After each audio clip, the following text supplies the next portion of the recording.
What is cybersecurity? Ethical hacking is actually the part when people that gather information. There's three ways of ethical hacking. Most of the part is that I need you to do something in order,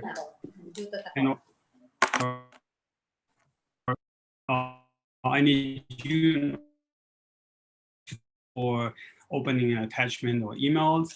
It's literally the ability of abusing your, I would say, goodwill in order for me to do something bad.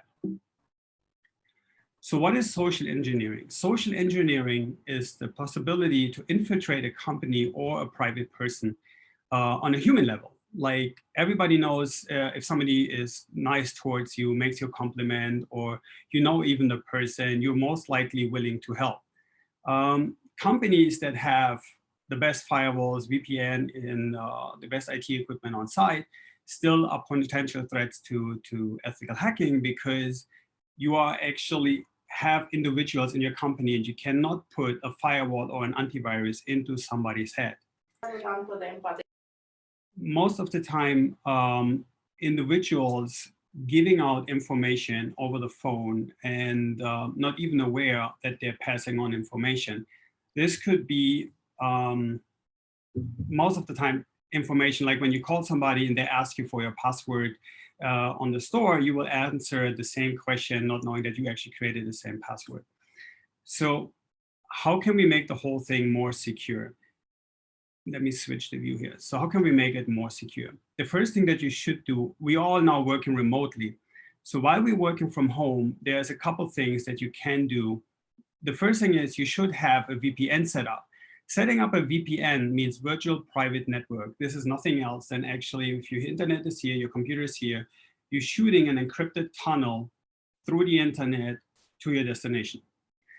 So there are different vendors like a VPN Secure Line from Avast, or Microsoft has their own solution. There are different solutions with VPN, but it's not only installing a VPN, it's also configuring it correctly. If you're on a Mac, you can actually set up the VPN easily, but most of the people do not know that once you get into the Apple settings of your VPN connection, it says a checkbox, send all the traffic over this connections, which you by default don't do. So you want to send all the data over your VPN connection towards the goal. Otherwise, you're connected, but your data, if you're in a Starbucks or any other public Wi-Fi, will still be reachable by others. So then also people have oftentimes the mindset that, oh, I have a firewall, I'm protected, or my router has a firewall. But most of the people do not understand what does a firewall actually do and what is the difference. If you have a software firewall, it can be the built-in firewall from a Microsoft computer. So years ago, the firewalls will be open and you can actually block whatever you want. Right now, the firewalls that you have built into your system, they are there, they're pre-configured, and they only get updates once you install a security update. But on the other hand, if you want to do something differently, you have to open or allow ports. But it's pretty much it. When you have a hardware firewall, which is, for example, let's say a Cisco device, which is cloud-based UTM, Unified Threat Management, if there would be a hacking attack, these firewalls going every other minute to the cloud and updating their signature and their information. So if somebody in a big corporation experience a hack and the IP address is registered, or the hacker attack, whatever the malware is registered, it shoots these information to the cloud, and then it distributes it to all the other firewalls. And you can actually monitor traffic. You can allow and disallow websites. You can see who does what is the restriction on the network that you can do. So a hardware firewall is also recommended for home usage right now, especially when you're working from home and using VPN. A lot of routers in the United States and also in Europe have built-in firewalls, which are great to a certain extent, but they're not updated. And a lot of people do not update their firmware on their routers or their firewalls. So also that being said, there's a lot of exploits. So you have to keep your hardware and your software up to date. A lot of computers, when we buy them, they come out of the box with a pre-installed security software. It doesn't matter if it's McAfee or whatever it is. And people download the free version of antivirus. And they think, oh, I have an antivirus, I'm protected. But what is the difference between a paid antivirus and a free antivirus? A free antivirus is a passive antivirus. It most of the time scans what is on your computer, and that's it. The paid version also connects to the cloud, like Avast Cloud Care, but it also does monitoring live. If you do something, it's behavioral based on your browser, or if you do banking, or you download stuff, or you get a spam email, it actually monitors live what you do, it scans live what you do. And it's the biggest advantage when you get an attachment in your email. A lot of times people get attachments like Word documents or PDF files from Microsoft, your bill, etc., but it's malware. Before you double click it, you can actually right click and say open in sandbox, which is an area that is secure. You can open it there, and if it's a virus, it will not do any harm to your computer.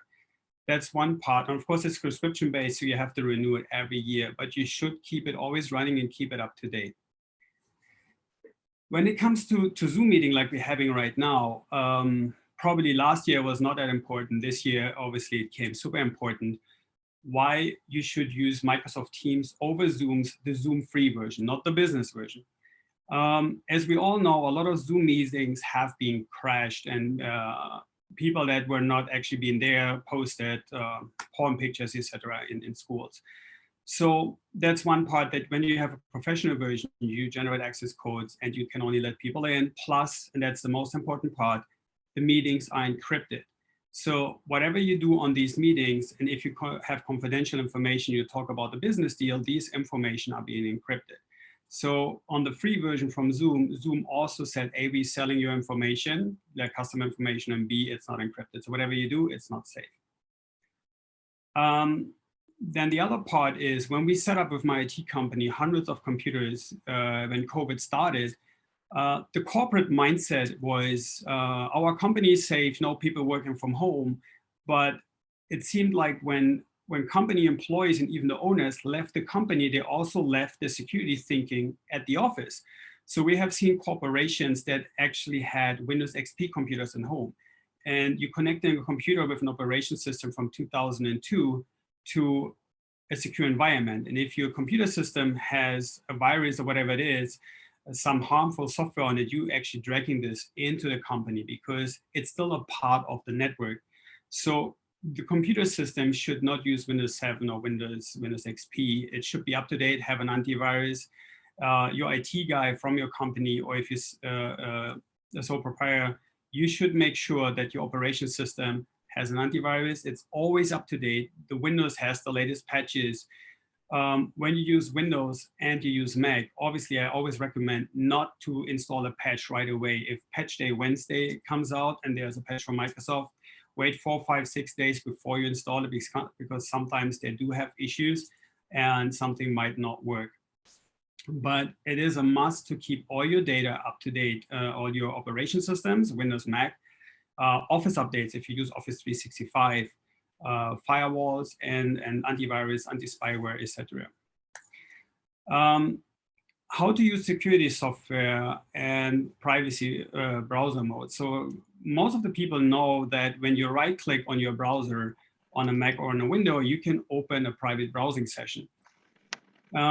Which actually means that whatever you do in the session will not be stored, and everything that has been done, let's say you do online banking with your bank and your login is saved, or the cache has some information that you can't log on, you're running into an error.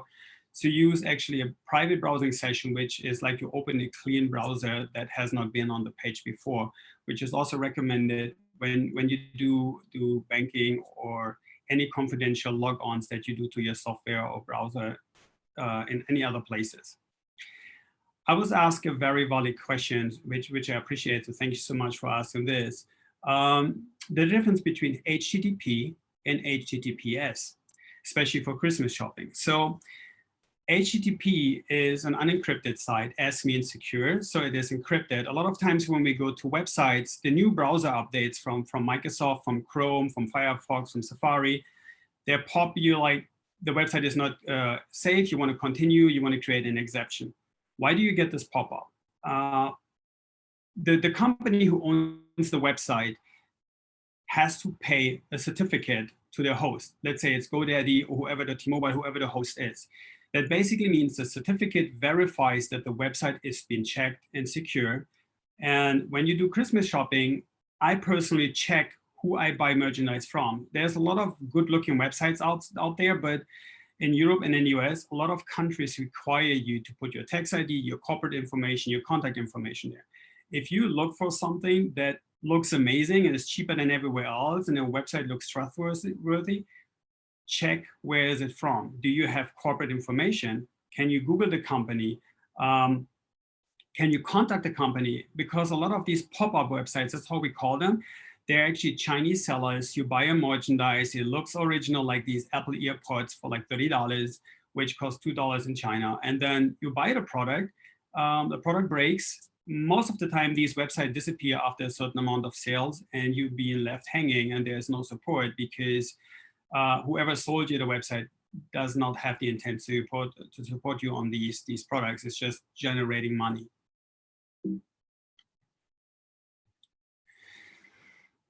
The human being is the weakest part in the chain of security. What do I mean by that? We did a lot of hacking attempts for corporations where the owners ask us to social engineer companies. So I created a blueprint of the company, let's say ABC company, and my job was to get access to the company. And the real life scenario is very simple, how social engineering actually works. So my job was to gain access to this company. So I actually created a fake list of serial numbers from Microsoft. I had a shirt on like this one that says Microsoft. I called the corporation and says, hi, my name is Kai Krüger with Microsoft Licensing. Our system indicates that the license has been sold to your corporation. It might be fraudy and our system might shut down. Can I talk to your IT department? So the secretary who picked up the phone, of course, said yes. And at this moment where social engineering started, I hang up the phone. The reason why I hang up the phone is not because I didn't want to talk to her. I made her think that we got disconnected. I did this 2 times and then I scheduled an appointment. The reason why I was hanging up is I created a bridge, an event between her and I, which actually means she remembers me much easier when I say, oh, we had this phone issue, you remember? And so when I walked into their office, I was wearing a Microsoft shirt and I already looked legit and she remembered me. So now there's something we call it the go-to person. So when she actually called her IT guy, I had an ID from Microsoft, which obviously was fake.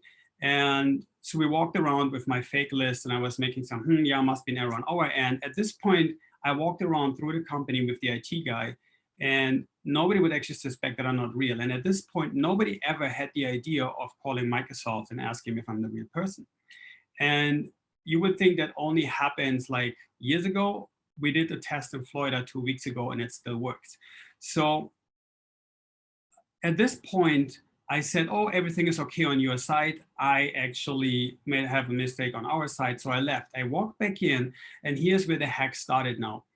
I used 2 words on purpose. I said, hey, I forgot to check your computer. If you don't want to help me, do you mind to bother your boss again? That's 2 negative things. Nobody wants to bother the boss and nobody's like, oh, I don't want to help you. So she said yes. So I was plugging in a memory stick into her computer. I uploaded a virus. I stole some information from her machine and I walked away. And at this point of time, she had no idea, but I've used her part of me helping or her helping me by using the right word and triggering her impulse to help. So that's extreme situation, but this is how social engineering works. It could be a person overhearing your conversation when you go to a phone store. The phone representative will ask you, what is your phone number? And most of the time in the United States, they ask you for your social security, or they will ask you about your password. People are creatures of habit. Most of them have easy passwords and they use them for everything. So once I have these information, I can literally go online and see if I have your phone number. And if it's the same password, I can log onto your web account. And if you don't have 2-step verification set up, I might even get in and I see your auto pay settings and everything else that you do. So how can we avoid things like this? Successful defense depends on good policies, hardware policies, building access policies, and of course, education of individuals. People change in corporations. They come and they go. So there should be a process that employees being trained, and even if it's a half an hour per week, to remind because we're all creatures of habit and we all forget. So the education is the most important part, because you cannot avoid it. You cannot avoid being hacked on a social level unless you educate. So what is computer-based social engineering? We all have seen email attachments, or your Microsoft account is limited, please click on this link to log on, or here's your bank statement. These are a couple scenarios when you, very common right now is people watch, because they're home, a lot of movies from, I don't know, 123 movie or whatever it is, and they get all these pop-ups, your flash is outdated, you have to update your flash. So people think they actually installing a plugin, so the plugin will make you look the video, but you don't even know who made this plugin, and you probably infected your browser with a keylogger. So these kind of pop-ups are also very dangerous. So when you have a real-time antivirus that actually also monitors your browsing behavior, will monitor and block these attempts.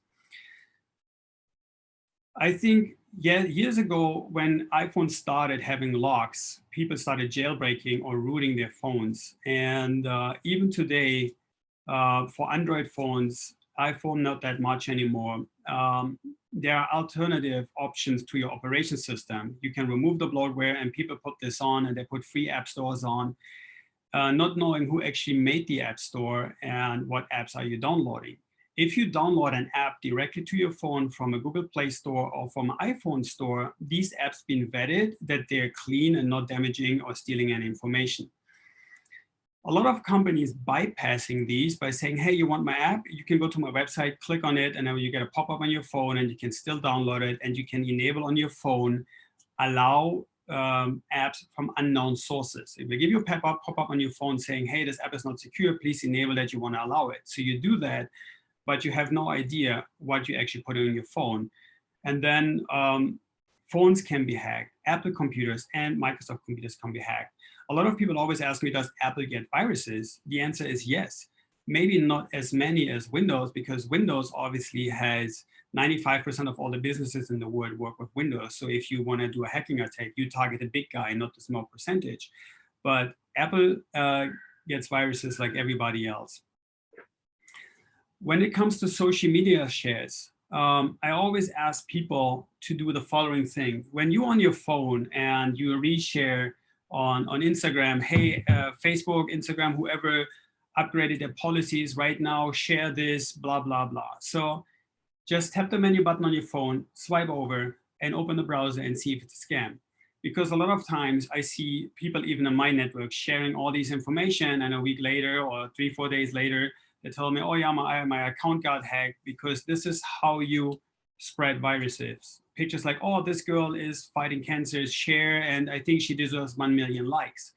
Why are you sharing things when you do not know the source of it? Why are you accepting things? You do not know from your friends in your friends list what their IT security looks like. You don't know if they have viruses, if their account got hacked, if it really was them. So I can only advise, before you reshare something or you open something that comes from a source that you know, verify that the source is safe. This is my favorite part, where we're coming to social media shares. I think probably the most common one right now is the messages from Facebook, Instagram, and WhatsApp. So WhatsApp was 2 weeks ago forced by the European Court to give out their code. So the rumor that you can't listen to anything anymore is not there anymore. Anything done and sent and spoken over WhatsApp can now be read and listened to. It does not only goes to Facebook, it also goes to everything, to the government. If they want to listen to, they can see it, which is okay if you do nothing illegal. But on the other hand, I'm also a person that I think my private life should be private. So I wouldn't send anything over any of these apps that I wouldn't show a person on a bus. So because a lot of my public speeches, people ask me the same questions. Women usually have always a friend of a friend that has nude pictures, and they ask me if it's safe to have them in the cloud. Medias is usually men's. Men are actually very concerned about their video collection. So either or, I wouldn't put anything anywhere on these apps as long as it's very confidential. I would not put it there. Only stuff that is, I would say, average. When it comes to Tinder and dating apps, that's my favorite part, actually. So when I give speeches, it's funny, I ask the audience who knows Tinder, and everybody's like, oh, I know Tinder. When I said, who in this audience is using Tinder, they're like, oh, not me, nobody. So nobody uses Tinder or any dating apps. The interesting part is actually, and that's what most of the people don't read, because we all install it, add it. And so on any dating app, I tested probably 100 dating apps. Most of the dating app servers are in China, mainly in Hong Kong. So if you sign in with your Facebook account, you actually grant Tinder, AKA Facebook, the rights to everything on your phone.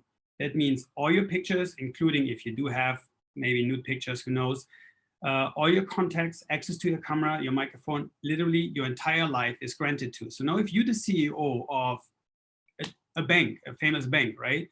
And you have a nude picture, you grant Tinder the right to print this picture on a billboard and utilize it for their advertising. And if you lose your job because of that picture, you agree to it.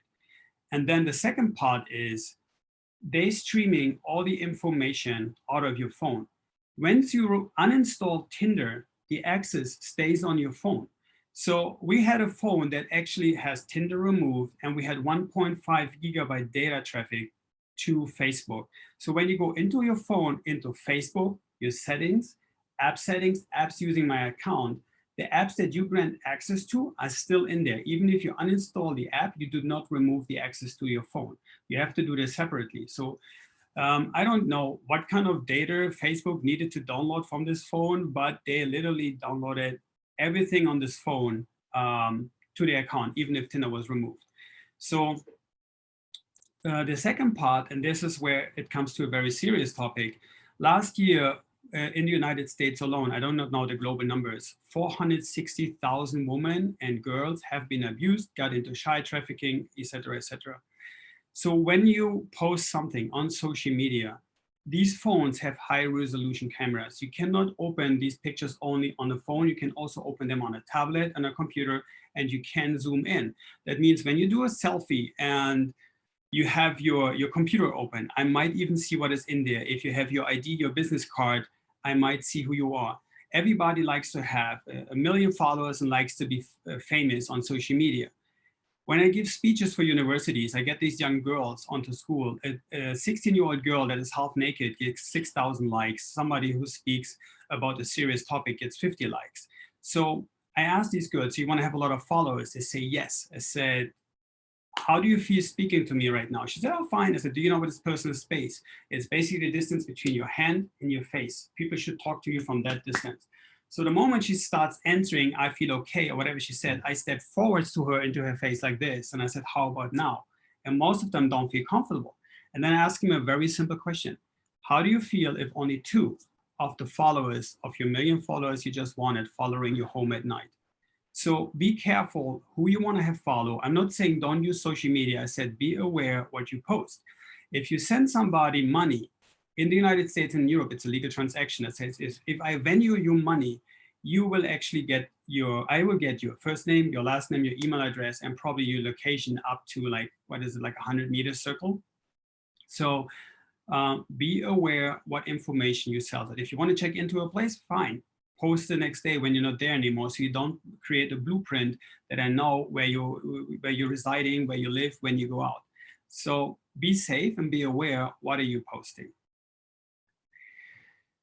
Why privacy screens? So while I'm in cybersecurity, the privacy screens themselves have not been improved for 15 years. The original privacy screen was done by 3M, the microlouver material, but it was it. So what we do right now, I'm using the same thing as well. We made these things magnetic. This is actually metallized. So the computers that you're using have magnets on top of the screen. So we actually metallize PU, and you can put them in, and you can actually open and close the camera. And I mean, these things have a blue light filter. They're 100% flexible, and they don't damage anything on your computers. And same thing that we do with the phones. This is the first color changing privacy screen in the world. We make them in black. You can take them off, you can wash them, you put them back on. They never crack. It protects your eyes, no fingerprints. And it's like tempered glass, but it's silicon based, so it doesn't break. So why should you use them? That's actually very simple. These are a couple real life scenarios that I was asked to record when I give speeches for Microsoft. So this top left picture obviously is our products. This here is on a plane. A gentleman is connected to Wi-Fi on a plane. And what do we do when our signal is not great in a building? We go like we're searching for gold, right? We're searching for signal. So in 10,000 meters, this gentleman thought because his phone connection is slow, he puts his phone to the window to get a better signal. So he opens his online banking, he types in his username and his password. So, and I was seeing everything. With a privacy screen, you couldn't see that. This one here is a woman that actually in the top right corner does chase online banking on the plane. She opens a Word document on her phone. You can see she has glass on it, but she doesn't have a privacy screen. She opens the Word document called the password list that we probably everybody has. And I could see all her passwords for her Chase banking. On the bottom right is a gentleman that went into a Microsoft store, signed into his Facebook account, did whatever he has to do on Facebook, and he walked away. Without logging out. So if I would be a mean person, I could actually unfriend everybody, write evil messages, or even just steal his account and lock him out. The person next to me on the plane here, if I would play this video in slow motion, I could see her keystrokes, credit card on the table, and her bookings. So it's interesting what you can see when you're sitting next to people on a plane and what they actually see on your phone and the information I can gather. The number one statement that I get from people is, oh, I have nothing to steal. Right.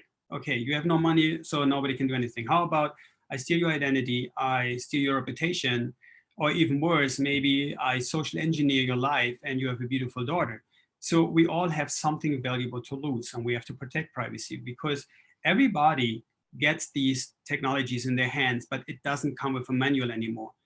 I opened on my Instagram maybe a month ago a package from Windows 95 or Windows NT from 1993. And believe it or not, the original packaging came with a book, how to use Windows and how to set it up correctly. So these informations do not exist anymore when you get a phone. Most of the people have no clue what the phone actually does in the background besides the apps that we're using, right? So out of this perspective, we have to educate ourselves how to use technology and how to keep us safe. So now, I'm going into wireless and passwords. Most of the people have their wireless set up by their provider. But if you set up your own passwords and your own Wi-Fi, do not use your phone number or your first name, last name, or my password. Anything that is only letters and numbers and like 1, 2, Peter, it's easy to hack. There are programs that are called wireless sniffers. Like right now, when we all speaking or where we are, like little packages flying left and right. These packages can be captured because a phone, a laptop, a tablet has an antenna built in. The antenna can not only send, also receive. So we can actually sit there outside the building. And if you have a weak encryption, a wireless sniffer can capture a lot of packages and put this stuff back together.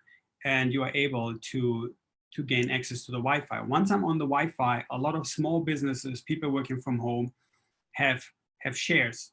And they share everything on the network and they click share to everybody because it's easier to share to everybody. So once it's shared to everybody, everybody on the network can access your data. Even people that gain access to your network illegally can have access to your data.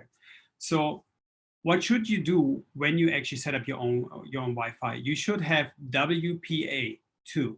That is the latest version that should be set up. And you should have a strong password with high-end encryption.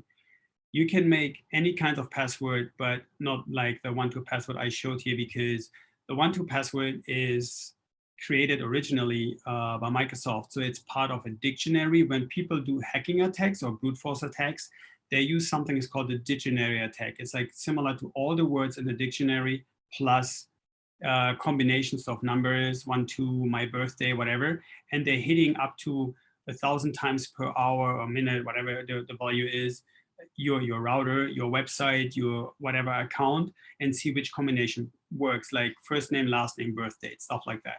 So make up words, and the question is how to save your passwords. People ask me, online password storage, is it safe? Should I save it on a browser? It is safe if you use safe passwords. Companies that do store passwords online also have been hacked. The other part is the misbelief that when you create a password on your computer, that your computer is locked. It's not. So if you will own a MacBook and you have a password, but it's like 1234 Peter. If I steal your MacBook, all I need to do is turn on your MacBook, press Command and R, go into recovery mode, open the terminal, type reset password. It pops up a picture saying which user account. I will take your user account and make the password 13345, restart the computer, and I can log onto your account. So now I'm in your account. I have access to your keychains where you have all passwords in there, or maybe to your Chrome or Safari saved passwords. So the passwords are in there as well, right? But you can use your MacBook, same as a Windows computer, and you can block the access from booting with a password. So before I can actually go into the recovery mode or the BIOS on a computer, I need to have a password. So you protect that. Before I can actively access your browser password store, you can save it, secure it with a password. So utilize passwords that you can secure your IT devices with. So the question is, how do I save my passwords, right? Do I buy a book that says my passwords, which I have seen? No, obviously not. You can create something, let's say you have your phone, create a contact that only you know, let's say Peter's mom. In the notes of Peter's mom, you can save some passwords, create a couple of accounts for different things, and save the passwords in there, but do not write a Word document, put it on your computer and name it password list, because the first thing people look for is password list when somebody steals your data. So now we're going to the wireless sniffers, pocket scanners, and stuff like that. What is a wireless sniffer? A wireless sniffer, or these programs, even a wireless detector, is a program that you can run on any electronic device, because these days smartphones are as powerful as a big computer. You can stand outside any building and you can utilize your laptop, and it shows you every single Wi-Fi available. It shows you the frequency of the Wi-Fi, the signal strength, and even the device name and the model of the device that is broadcasting the signal. Meaning, if it would show you like a Cisco and then it shows you all Linksys and a model number, I can just Google it and I check the default passwords, or I try sniffing the wireless passwords. So these kind of information should always be safe. When it comes to file sharing, Microsoft and Apple disabled a couple protocols in their latest updates last year, beginning of this year. So when you upload stuff to your company, you cannot just use an FTP client anymore. It's blocked. So you have to use a secure FTP client. The same thing is if you use a web client, it needs to be HTTPS. So while you're doing uploads and you're in an environment like a coffee place, an hotel, always use VPN. I can only stress this enough because most of the people do not use VPN. When it comes to network scanners, I give you another perfect example for social engineering. I was sitting in a coffee place. I connected to the Wi-Fi on the coffee place, and I run a network scanner.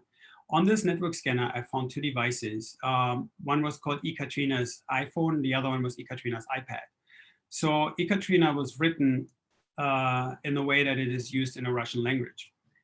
So by looking around, I saw a woman that had an iPhone and an iPad on the table, and she was blonde. She was the only blonde person in the entire store. So I said, hey, excuse me, may I ask you something? She said, sure. I said, may I ask where you're from? Because you're the only blonde person here, and you remind me on the Tsar. It's like a royalty person, Katarina the Great. And she said, oh my God, my name is Katarina. I said, no way, that's amazing. I said, wow, I like your iPad and your iPhone. It's a nice color. So I literally triggered every single button on her emotions that I actually saw. I noticed the necklace that she's wearing. So I was like, hey, it's a beautiful necklace. So the person was trusting me right away, and we had a great conversation, but she has no idea that she actually gave all the information away by just having her name on the iPhone and iPad that she was using. So I knew more about her that she actually gave out before she actually knew that I know her name already. So network scanners enable me to see your device's name. I see your IP address, and I can, when I have your IP address, I can use other programs that I can actually capture every single traffic going to your device. Whatever you send and whatever you receive, I can capture it. What do you do when you get infected? That's the big million-dollar question. We had clients that people by nature do not like to get in trouble. Nobody does, even me. So what are you going to do? We had clients that were like, oh crap, I download a virus, I turn off the screen and I come back on Monday. What happened? 80% of all the company's data got actually encrypted.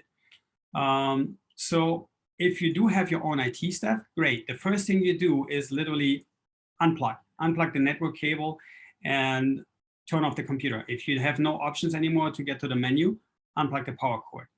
Most of the encryption viruses that are out there are running under your account. So if you switch the user or your IT guy, whoever switches the user, he might be able in safe mode to troubleshoot it and remove the virus.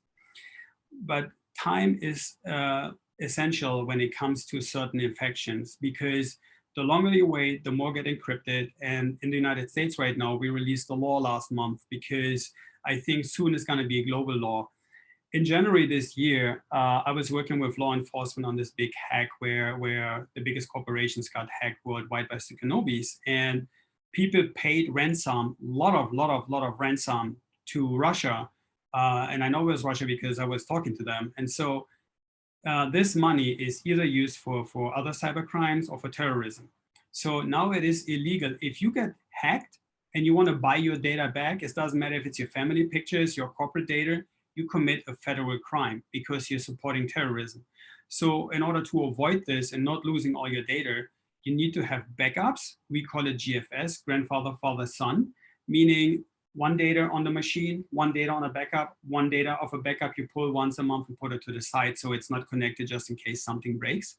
And you have somebody who you can talk to when you have a security breach. Have somebody's information before things happen, just in case. Get some IT company that is close to you, somebody you trust. Do your research, just in case you have a doctor on staff where you go to have your physics taken. Have somebody who can help you when you get hacked. Common hacking attacks. So interestingly enough, we all, when we small businesses, own our own website. So obviously I cannot see how many people raise their hand, but how many of you guys logging on every week to your website hosting company and upgrading your website plugins to make sure that whatever security exploits are there are actually up to date and closed? Most of the people don't.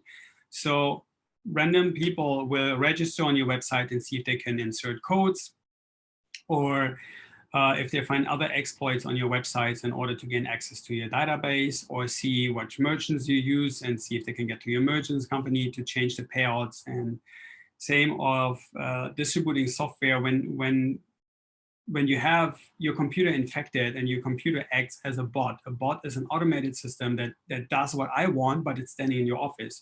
So if I create an entire army of bots, I have a lot of people forwarding, computer people forwarding my malware, spyware, whatever I put out there to others.